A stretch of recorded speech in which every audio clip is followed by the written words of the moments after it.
The trucking industry is crazy right now, and being a broker can be stressful. Managing your invoices, billing, collecting, carrier base, and cash flow can feel like an impossible task. But I can tell you OTR Solutions has figured out the impossible. They eliminate cash flow problems for carrier payments and ensure margin funding in just 24 hours with broker invoice factoring. OTR Solutions takes care of billing and collection processes with your shippers. And with lightning quick and accurate invoicing, your customers will never need another broker to handle their freight needs. Kick back, relax, and let OTR take care of your brokerage. If you want to know more, and I hope you do, check them out at otrsolutions.com/freight-caviar or text OTRFC to 80483 to see what they can do for your business. We've partnered with Ascend TMS, the world's most popular and top-rated transportation management system. It's the ultimate tool for all your freight needs. You can use our referral code RA-FreightCaviar to receive 3 months of Ascend TMS for free. It only takes 20 seconds to sign up and no credit card is required. You can click the link below to learn more. Matt Perkins, the VP of Operations and Sales at Business to Business Logistics and also the co-owner. Welcome to our show, Matt. Thanks for coming on. Thanks, Paul. Great to meet you, Reed. Great to meet you too. Yeah. Likewise. So, Matt, you're based out of Knoxville, Tennessee currently. You're originally from Chicago. You've been featured on many podcasts in logistics. I just listened to the one with the one you did with Ramel from Truck and Hustle yesterday. So if anyone would like to, get some more in-depth dive with Matt Perkins, definitely check out his other podcasts online. But overall, Matt, could you just give us a quick introduction to who you are and how you got into logistics?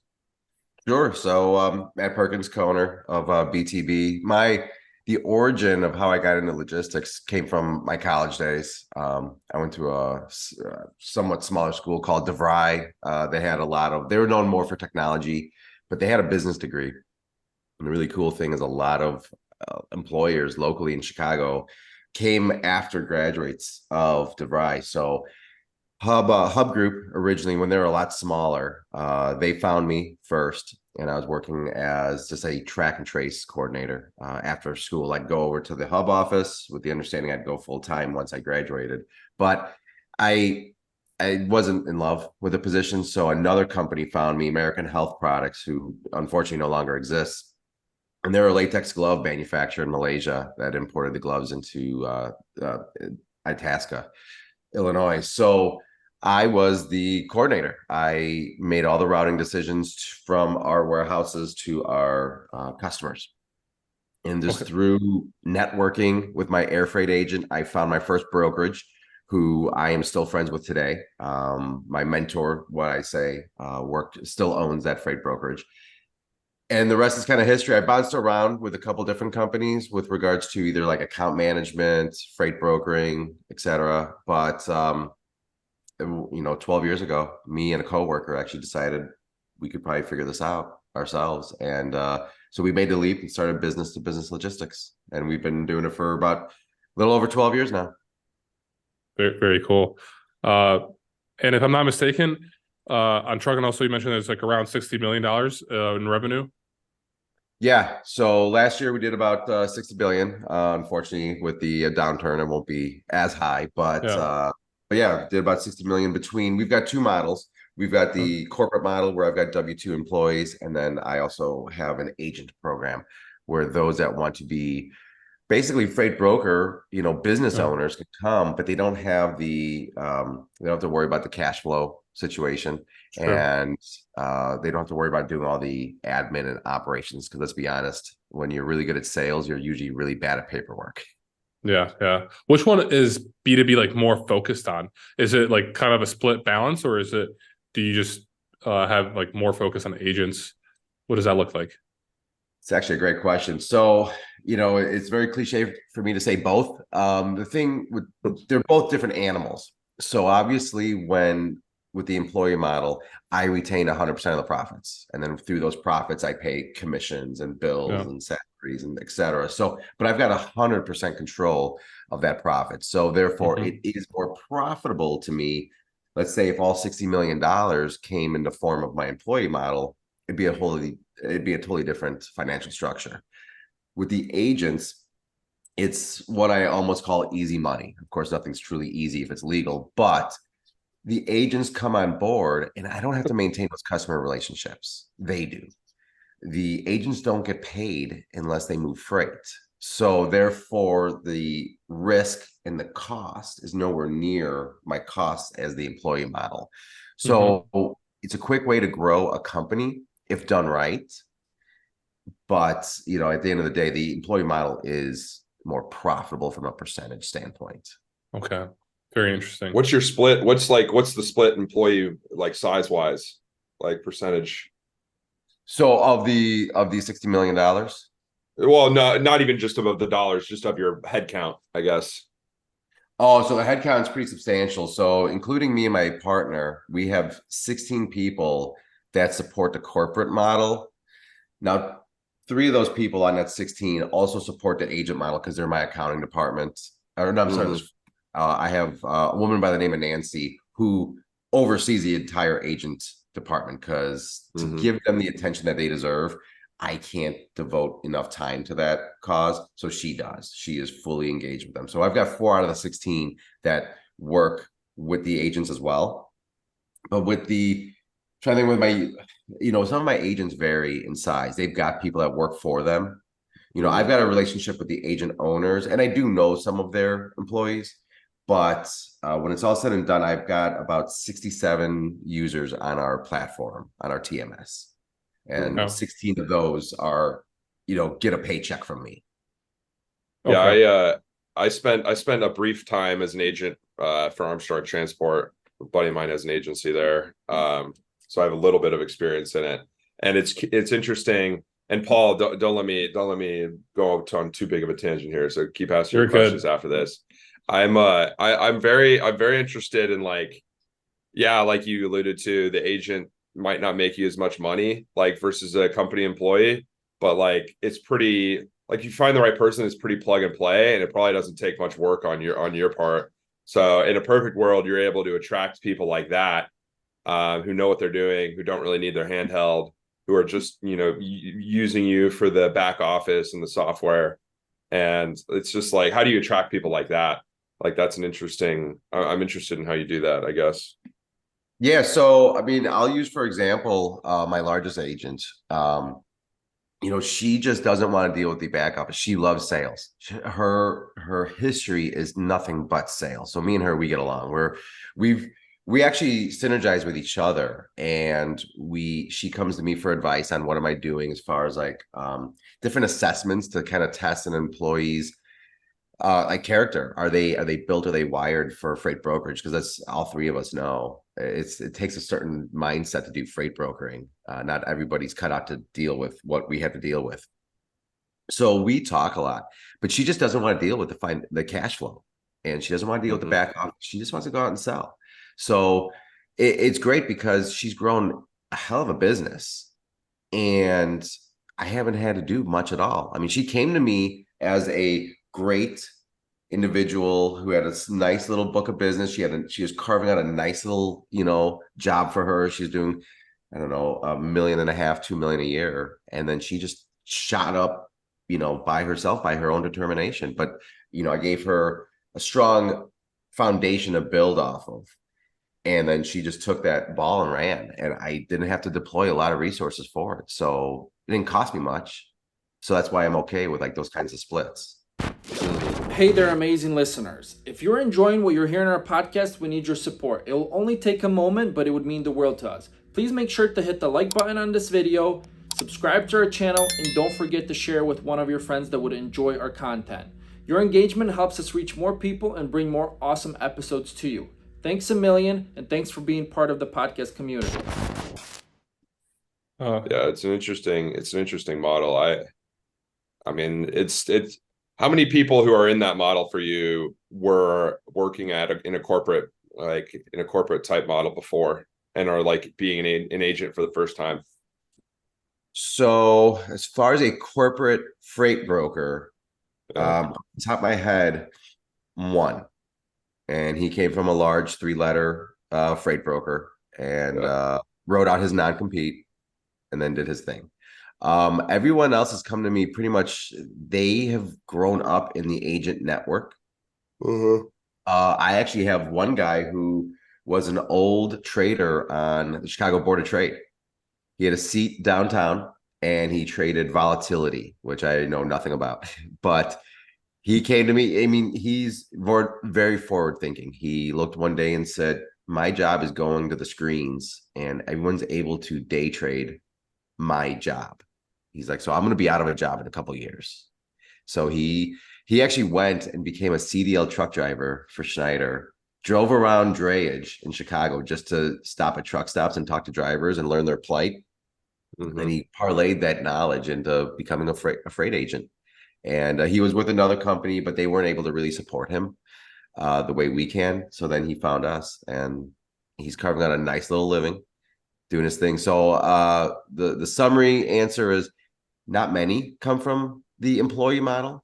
It's hard to make that transition, take that risk. Most of them come from different areas of life or different transportation backgrounds that just said, I'm taking this leap. I'm curious on that point, like the agent model, and even like with like direct employees, do you have like any horror stories that come to mind where like something went really wrong with an agent you brought on or an employee and you're like, crap, I need to like implement this into like the agreement, or this, we need to have a different hiring practice? Anything like that ever happen? Oh yeah. So I'll start with the agent side first. You as a owner have to be careful who you're onboarding, because at the end of the day, you're onboarding strangers. Yeah. And they can say, yeah, I got this book of business. Yeah, I do that. But who knows? And so early on, when we first started the program, we had an agent come on board. She claimed she did produce, and, she knocked out a couple loads. But then like she just kind of vanished and life went on. Well, then all of a sudden we started checking our bank account, and there's money, like checks being drawn that were not our checks. And we're looking to see what this was. And the first time it was like a $1,700 check, nothing severe, right? And luckily our money, everything's FDIC insured. So we got that back. So we're like, that's not right. But then she struck. And while I don't have complete, evidence, I'm pretty sure it was her. And then they struck and took like 30 grand. I got all that money back, but what we had to implement was some security measures. It's called check positive pay. And now my accounting department, every time we cut paper checks or ACHs, we have to upload files of the bank. And then whenever an ACH hits our bank account to draw money out of, or a check hits our bank that the amount or the name or the check number do not match any of the records we have, it will kick out a discrepancy. Okay. And after I dug in a little and called her former employer, he's like, yeah, that girl took me for like 100 grand. And it was a crazy story. So that deployed the need to be a little bit more secure. Yeah. As far as employee stories, I had this crazy story that I tell often. Basically this our first sales employee that we hired strictly to do sales, stole money from us. But it's the weirdest thing how they were funneling money back to us. And there's a whole story about this customer owing them money, but they were like paying us because they felt bad, but they just lied. I mean, they sent a FedEx envelope, and the pro number never originated from the state that the customer resided in. It originated from a FedEx office right down the street from our office. It was crazy. Nothing really had to be implemented because of it. It's just something you have to be aware of. There are people out there that will do unscrupulous things, and you got to pay attention to that. Yeah, no, it's true. I had a situation when I was working in my previous brokerage, that they hired this chick, and she was amazing, supposedly at sales, like amazing. And the VP of sales at the time was like, all right, well, he was overwhelmed and he wanted to work on the business, not in the business, kind of something like what you brought up on the Truck and Hustle podcast. And so he was like, all right, take all my accounts. And so like she ends up taking all of his accounts, and like she's crushing it, and like she's just getting all this money and all these loads, and I'm like, everyone's shocked. Like, why is like shocked? I mean, everyone believes that she's just a great salesperson and able to get a lot of money. And then like 3 months into it, once the invoices go out from the brokerage, the customers start calling about discrepancies in the rate, they realize that she was putting fake rates into our system and quoting half of what she was putting into our TMS. And so the customers got really upset. She ended up making commission because she got put on commission right away. And overall, in a 3-month period, the owners had lost, they estimated around $300,000 from what she overquoted or what she what she put in the system compared to what she actually quoted. So the customer was like paying. There's a lot that of customers. Much? No. The customers were not paying that much. The customers were so paying being commissioned. She was being commissioned as if they had. If they had, whereas they hadn't paid yet.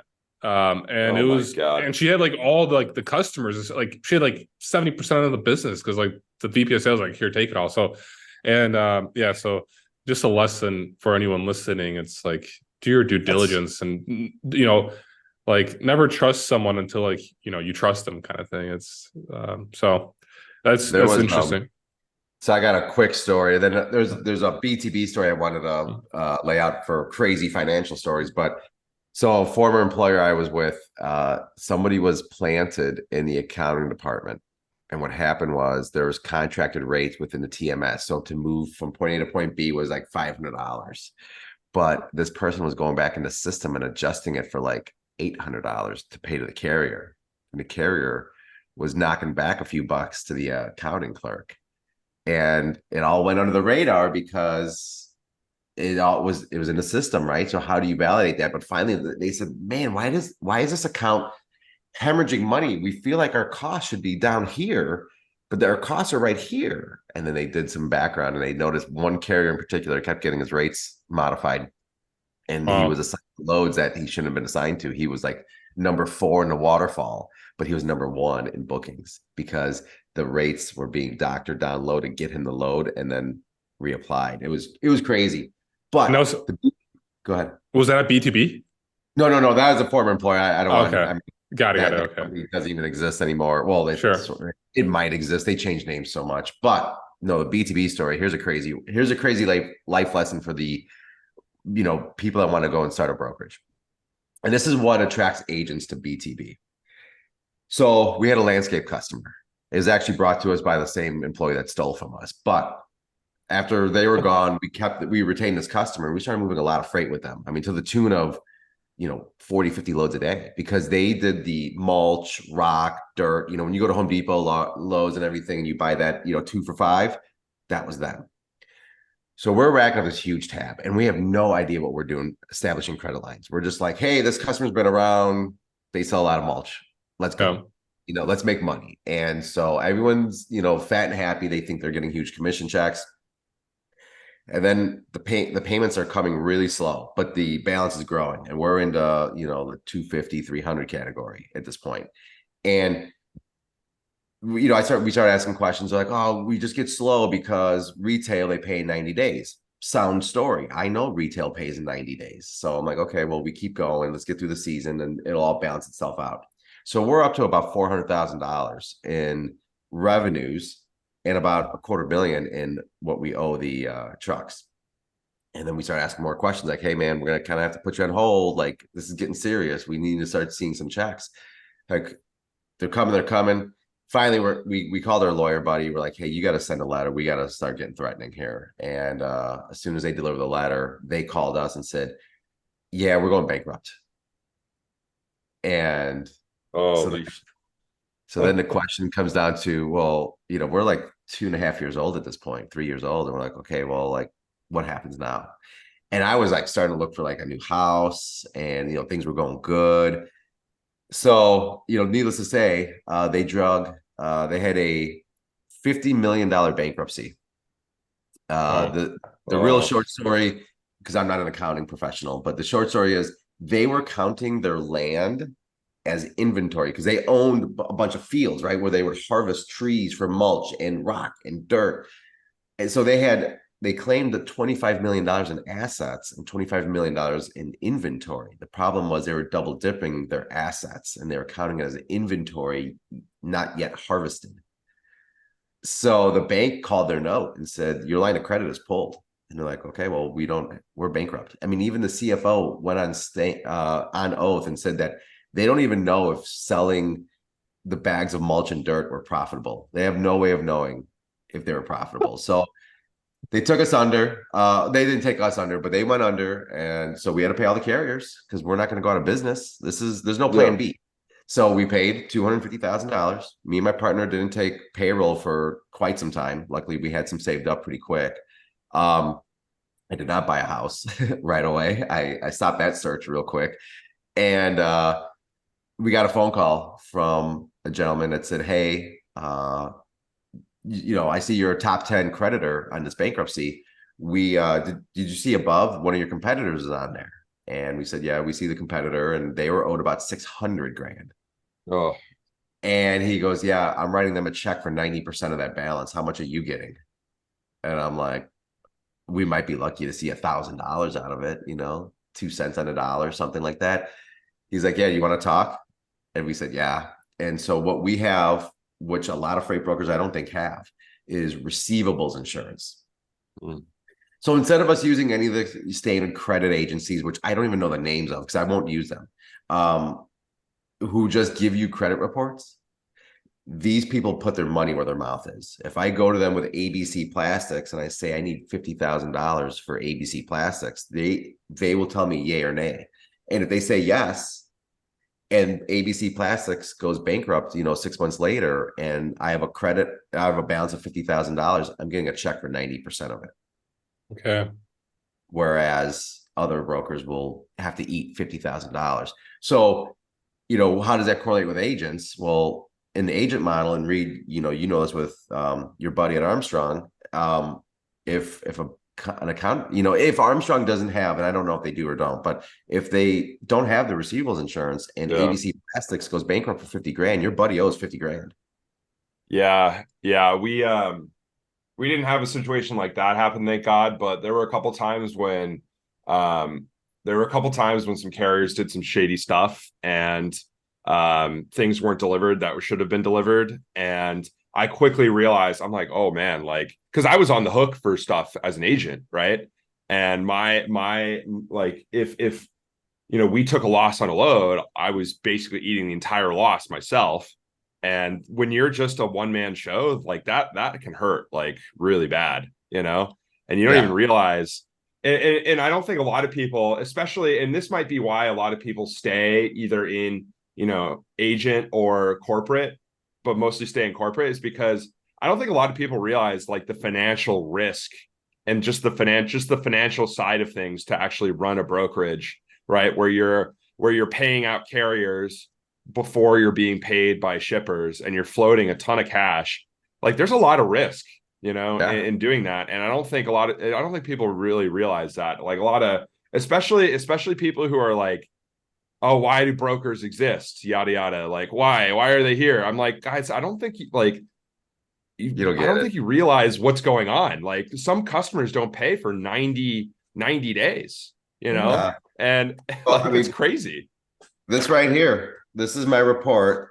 Ever since COVID, I keep a good watch on my money. Right now, over 45 days. Okay, I only care about 45 day plus. I've got 202 open invoices for a total of $271,000. Yeah. What asset operation is going to want to absorb that? That's not Schneider, JB Hunt.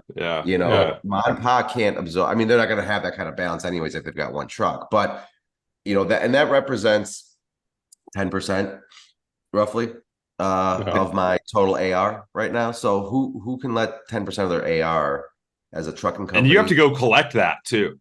Yeah. That's work. That's work. That's manpower to collect that. Yeah. I don't think people don't get that. They're just oh, everyone pays their bills on time. How about no? I mean, I've heard that brokers are also just like a bank for the shipper, like a credit line essentially. And that's how brokers are operating, a very zero interest credit line. Because especially the enterprise shippers paying 90 to 120 days, that just gets crazy. I'm curious, Matt, because you said about the receivables insurance. Like, what's the cost of that per load? Is it a per load structure? Like, how does that look like? So, I mean, yes and no. It's based on revenue. So the more you do, the cheaper per dollar it is. But this is all based on risk of revenue. Yeah. So what does this insurance company have at risk? They don't care about your profits. So it digs into your profits. So I pay about, what am I paying this year? About 2.7 points per $1,000. So basically I wrote a check for like $60,000. Okay. To have this plan, and it's at no cost to my agents. I don't take that out of the split. I pay standard splits, but I absorb that part. So Okay. agents are from a customer default standpoint, they're protected from that side. Now, if they accidentally book a double broker that we all seem to love these days, that's the risk on them still. That the receivables insurance only covers customers default, not bad business decisions. Sure. Mm-hmm. That makes sense. Okay. Got it. So it is definitely expensive. And that's why a lot of brokerages tend to kind of like disregard it, just kind of take the risk on it. But like from your personal experience, you mean you're lucky and fortunate enough to have it when that company, which I think was called Cornerstone, wasn't it? I was listening to the podcast yesterday. Close. Countrystone. Yeah. That's my old name. Yeah. that was public knowledge you mentioned on the podcast. Yeah, okay, very interesting. Matt, so you also mentioned on the podcast that I listened to yesterday was about working on the business, not in the business. And you recommended this book called Who, Not How, that kind of helped you strategize and kind of getting there. Can you take us through a little bit how the beginning days looked like and how you were able to transition into more of a role where you're, the business owner working on growing the business, and kind of maybe some strategies and like that you've taken from the book and implemented, stuff like that? Yeah. So, I mean, well, I'll kind of start with day one. In day one, it's just me and my partner. We were in the loft of my two college buddies' auto business that was their side hustle / garage for their car collections. And we just started up there with, a basic phone system that had a couple options, 1 for customers, 2 for dispatch, 3 for accounting. But, no matter what number you hit, you're getting one of us. So, sure. So we wore all the hats. But when we talk about like who, not how, when we started hiring people, we trained them across the board. I mean, our first couple of employees, one of which is still with us to this day, they learned everything. We taught them the basics of even opening the mail and looking at the invoices, understand what carriers are sending us, the POD, the lumper receipts, the rate agreements, read our rate agreements, understand what it says to protect us, but to also supply information to the drivers. So they did all that. So then we stopped having to open the mail. We stopped having to, take loads off of hold so we could invoice them. And then as we progressed, we, got into, let's find someone that can do all of our payables. It was, me and my partner doing the payables. It was, me doing the receivables. And now we have our accounting department doing that. When we look at expanding sales, it was my customers that came over, and my partner was the carrier sales relationship. So he leveraged his name and reputation to try to convince the carriers not to make us prepay.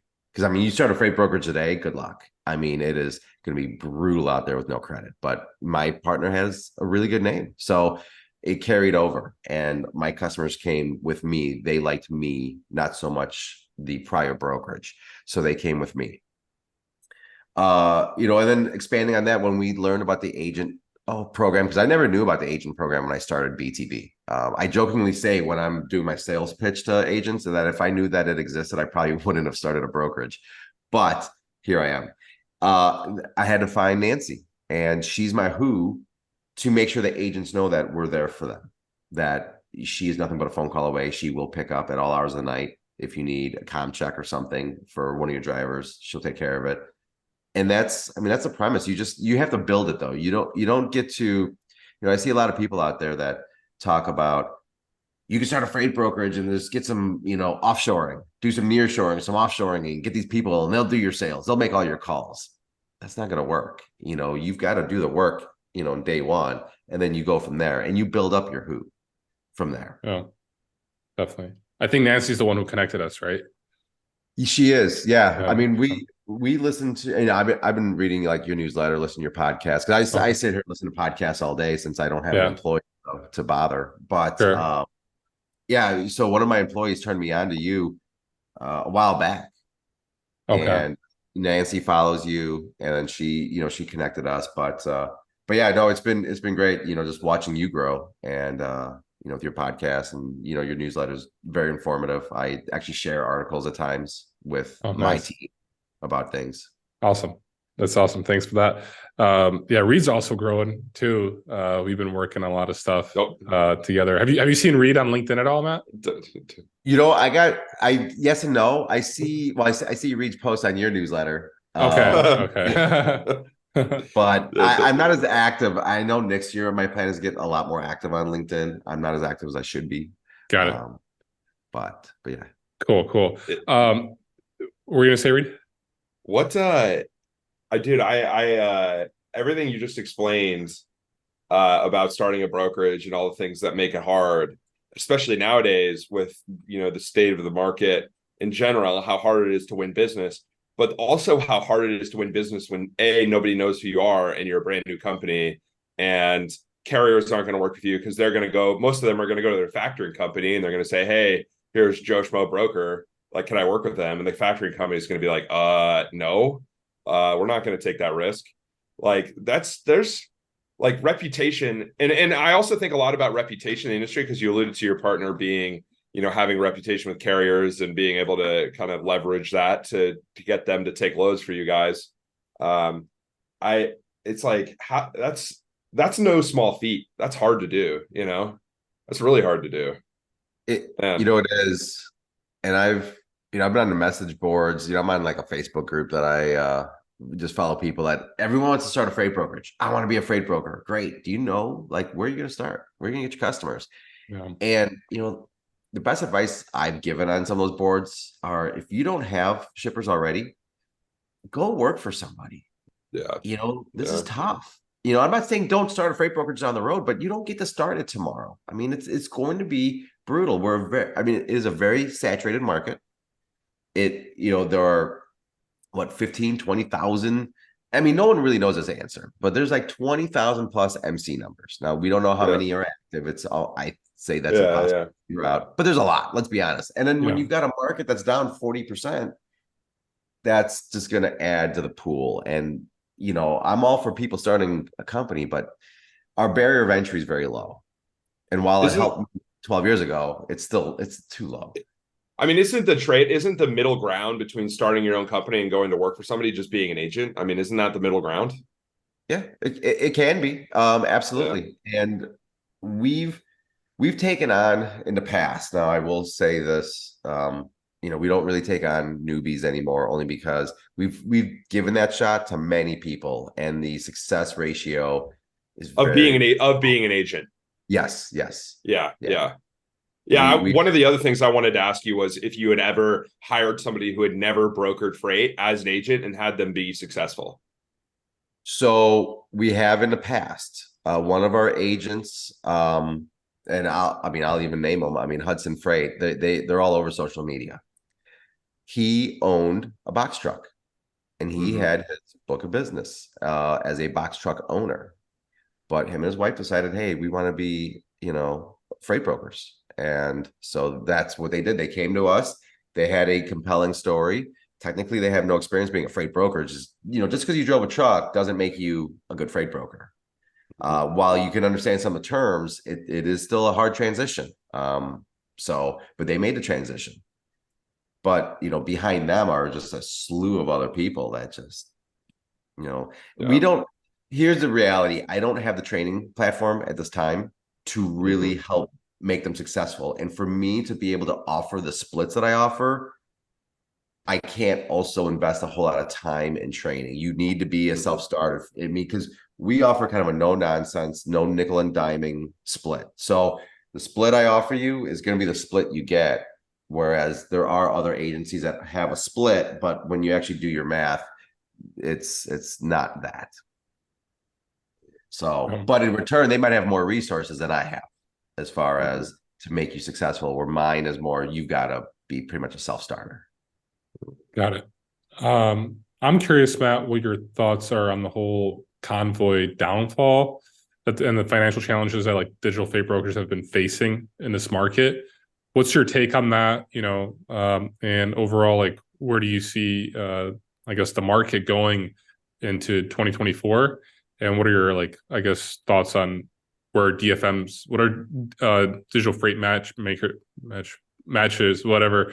Where's that headed, and what are your thoughts on that? Oh, I got so many opinions about this. I mean, one, I feel bad for all the people, all the employees of Convoy that are losing their job over, something that should have been, groundbreaking and, game changing or disrupting, as everyone likes to use that word. Here's my unsophisticated opinion. I think FreightWave said it very nice and eloquently, but Convoy was overvalued. We all know that now through various articles, right? But I was saying that even before the articles came out, because the problem is, how do you do what they do 1.8 billion in sales? How do you do 1.8 billion in sales as a freight brokerage, but somehow you're valued at $3.8 billion? It doesn't add up. And what I say is they were being valued as a SaaS almost. Yeah. But you can't, because at the end of the day, you take my TMS. It's not my TMS. It's an off-the-shelf product. I'm good friends with the owner of that TMS, but regardless, it's a product I'm paying for. So when I pay him my monthly access fees, he's got 100% of that cash. It's 100%. And he does with it what he needs to do. Now, if he runs his business so great and so efficiently, where 95% of that money is profit, great. Because that's compared to a freight brokerage. Customer pays the bill, I have to pay the truck. And generally speaking, that is 85% of the revenue. So I instantly lose 85% of that $1,000, we'll call it. Yeah. Now I need to run a brokerage with the rest. Well, with a SaaS, I pay that same $1,000, and that's $1,000 of gross profit, we'll say. And then from there, he's got to pay the bills and rent and, payroll. Sure. So you have Convoy that is just valued sky high.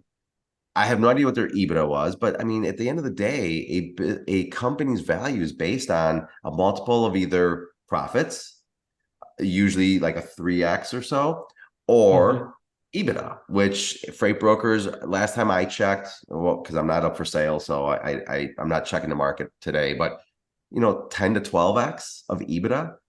But somehow they were being valued at like 2x of sales. And that's just, that's a recipe for disaster.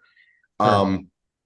The statement I've made for years, and in fact, my agent, who's the former Chicago Board of Trade trader, he called me the other day when Convoy failed, and he's like, "You're right." I make the basic comment that I like technology. We embrace technology here at BTB. Don't get me wrong, but at the end of the day, you cannot automate freight brokering, not fully. You can make it more efficient for the human, but at the end of the day, a customer wants to yell at somebody, and you can't yell at your computer when Convoy misses your pickup. And if you peel the curtain anyways behind Uber and Convoy, you still have freight brokers behind the scenes moving freight that can't get digitally matched. So they were a fancy freight broker that unfortunately got overvalued, and that's why they sunk. They couldn't find a buyer for their multiples because their investors invested too heavily.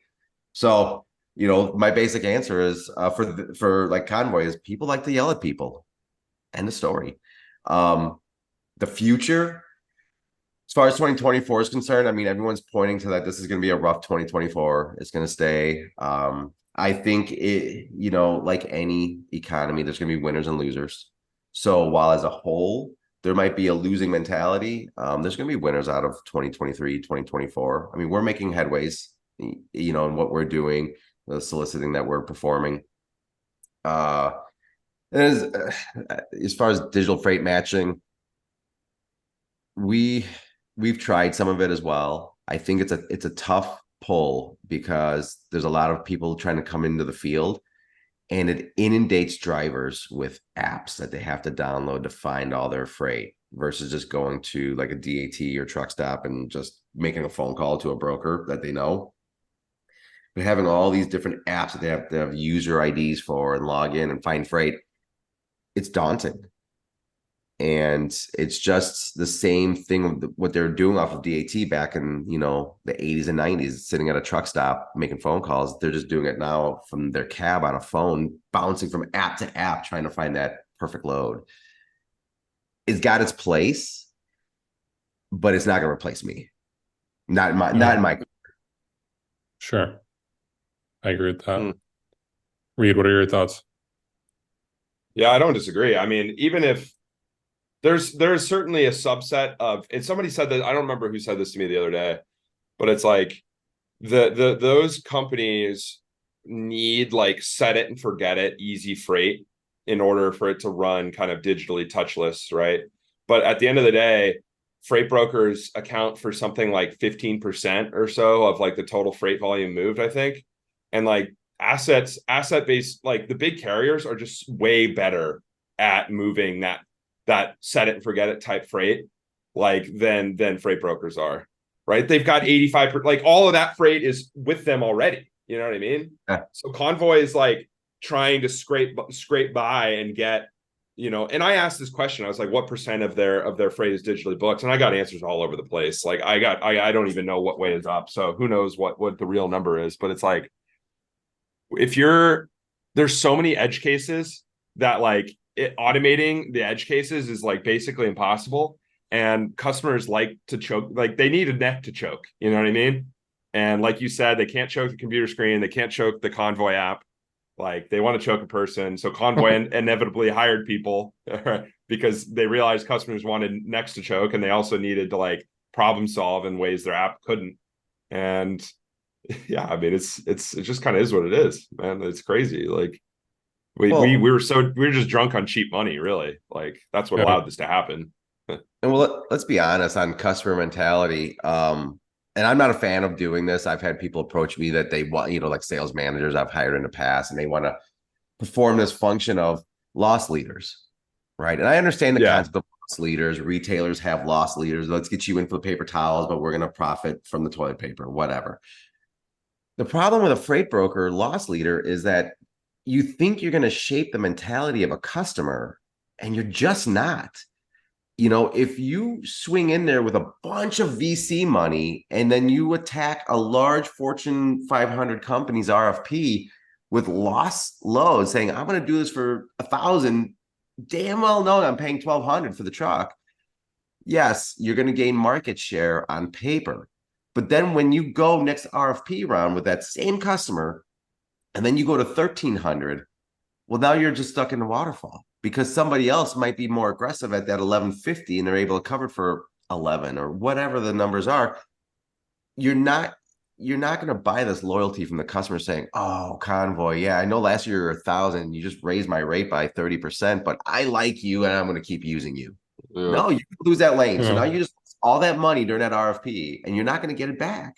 Yeah. Or unfortunately, what I think some people do, which I think is really terrible to the drivers, is, you know, they'll try to make their profits off the driver's back. Hey, customer, I'm going to charge you detention, but hey, there's such a technicality, carrier, I'm not going to pay you detention. So now they're profit. That's BS. Quite honestly, I just read a story about it today. It's complete BS.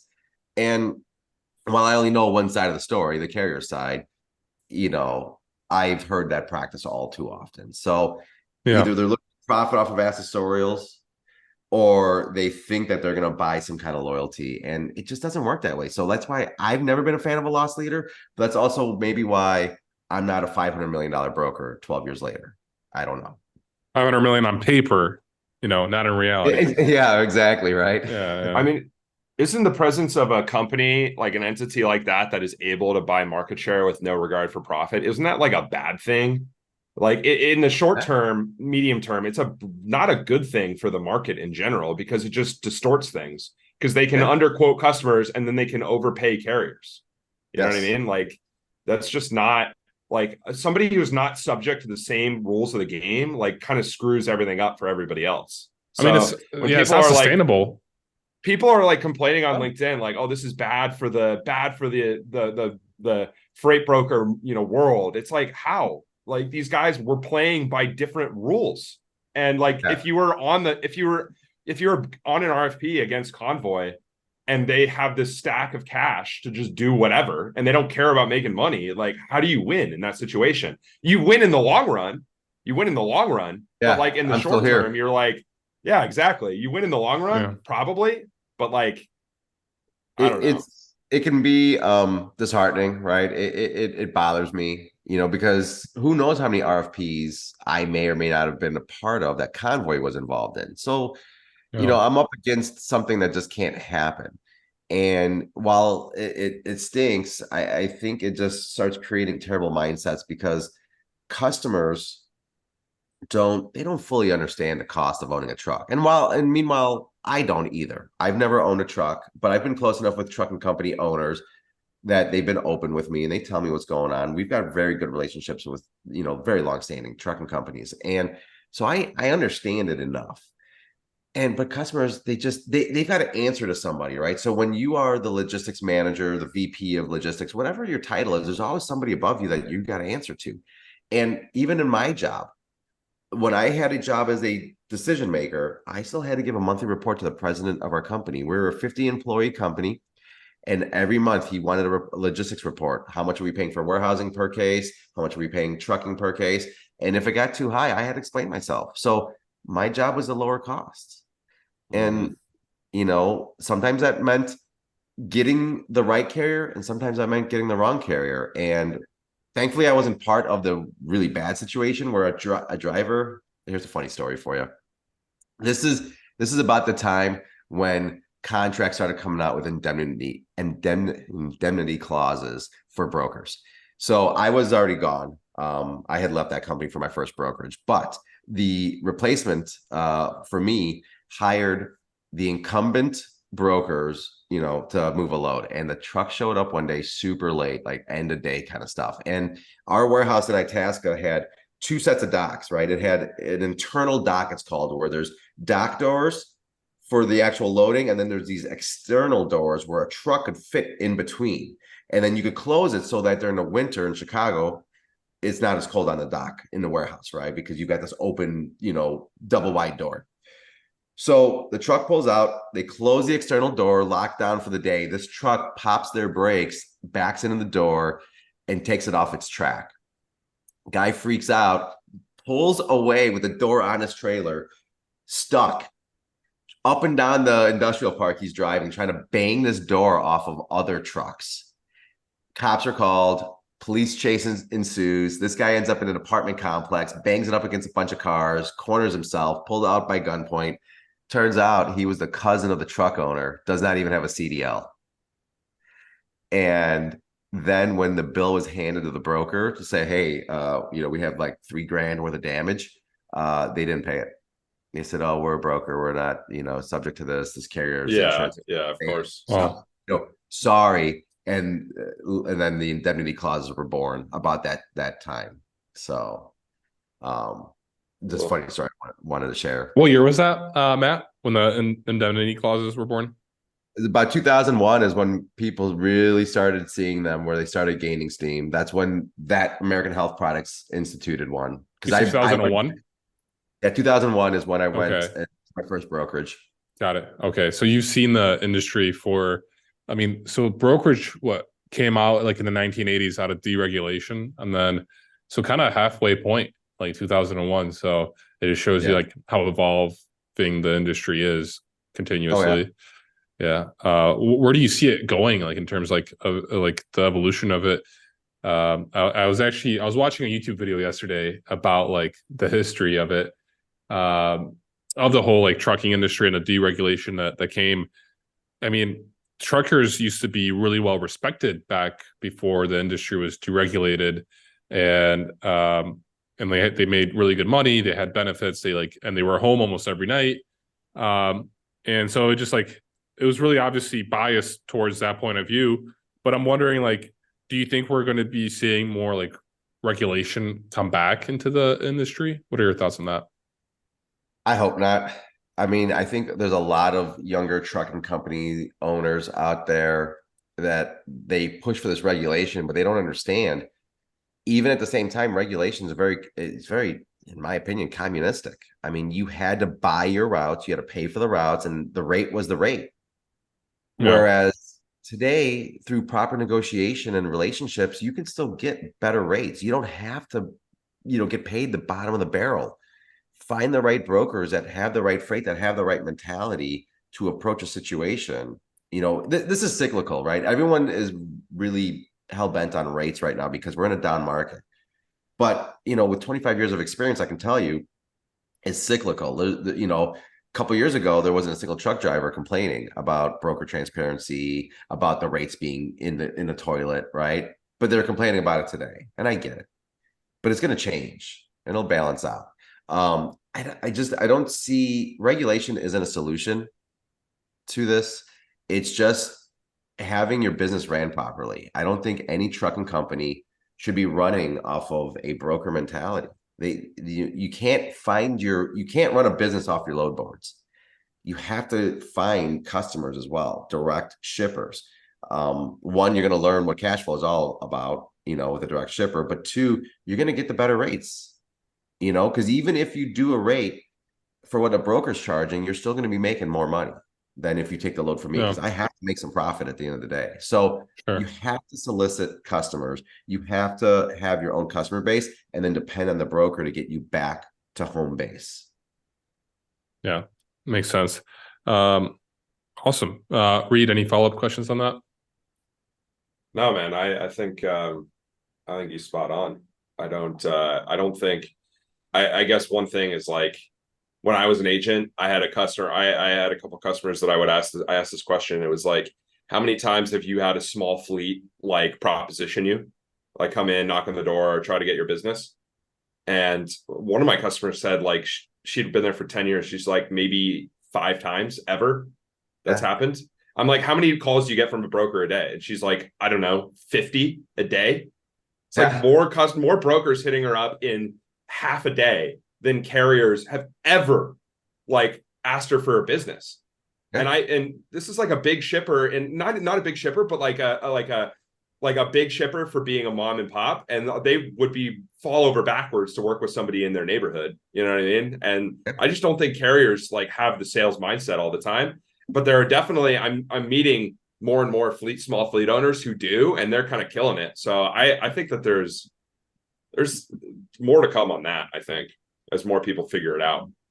Yeah, so I was at Freight Fest this year, and I met some trucking company owners, and just the mind on them is great to see, because if you live your life on the message boards on Facebook and the groups, I mean, it's just it's like the scum. I mean, they're just out there just bitching the bitch because they want to be heard. They think they're right. But when I was in the room down in Houston, I was having some very intelligent, just great motivational talks with people, and the way they're talking, and they go after customers. I even coached a guy once. He had like 5 trucks in Atlanta. He's like, I want to be an agent because his excuse was, I want to stop using brokers. They just take advantage of me. I'm like, how many customers do you have? None. I'm like, well, that's your problem. I'm like, you are allowing a broker to make their just deserved profit, but you would make more money if you just took 50% of your customers. You got to deal with cash flow, but you're going to make more money. I mean, and that's the thing. I mean, like, to your point, Reed, if I started a trucking company today, you bet your ass I'd be knocking on doors of warehouses. Yeah, exactly. Awesome. Well, Matt, thanks so much for coming on our show today. It's been a pleasure talking to you. Appreciate you having me. Yeah, definitely. Thanks for tuning in to the Daily FreightCaviar Podcast. If you enjoyed the podcast, or if you didn't, leave a review. Let me know what you think. I appreciate any feedback. If you'd like to have more FreightCaviar content, go to freightcaviar.com and subscribe to my email newsletter.